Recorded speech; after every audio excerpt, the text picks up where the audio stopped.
So putting one hand on your hyoid Not and necessarily. one on the back of your Probably neck. not. Turn your head from the initiating in your vertebrae in the back and your vertebrae.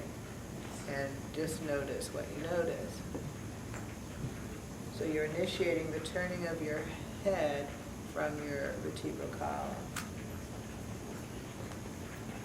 Now, find your hyoid and rotate your hyoid a little bit. So you're not turning your head all the way. In a certain way, you're getting a counter between your spine and your hyoid. So your spine is going that way, but your hyoid's going that way. So you're getting a, I think it was a counter. Is that clear what I'm saying? And then gradually move your hyoid more. And then what do you notice? So you're initiating in your hyoid with a counter movement in your spine. In the initial movement, of course your spine follows after that. I don't know if I said that very clearly. It's like in the beginning when you moved your femur, you had a counter in your pelvis, but then you moved your pelvic half with it, and you had a counter in your sacrum tail, and then you moved your sacrum tail.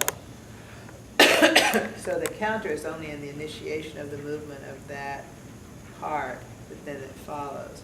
So this very first part, there's a counter between your hyoid and your spine, but then your spine joins. When I say spine, I mean your vertebrae. And then go back and don't move your hyoid, just move from the back of your neck.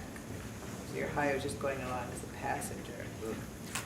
And what's the difference between finding that counter movement and then following, but using your hyoid to be your initiator? Bonnie, would you be willing to describe the counter movement again? This is hyoid, this is spine. The first thing I asked you to do is just to start in your spine, and so you get this. You're starting here. The second one I said is feel the relationship that your hyoid like is turning this way, and there's a counter. It's kind of like if they were together, it would be a ball in a socket. But they're not touching. And then as this, you get the counter, but the hyoid is going to guide then your spine.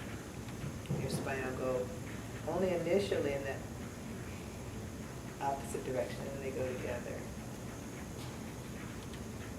And then go back and just start in the back again, and what do you notice? I hope you notice something.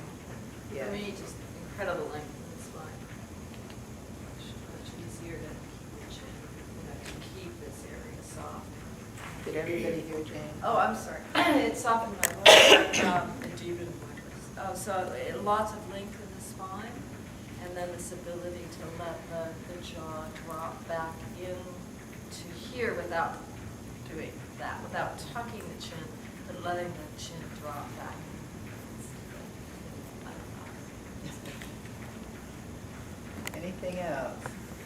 I felt I could move my cervical spine when I used the hyoid, that I could find a range without my shoulder girdle. And without it, my shoulder girdle had to come in. There was way more effort in the rotation.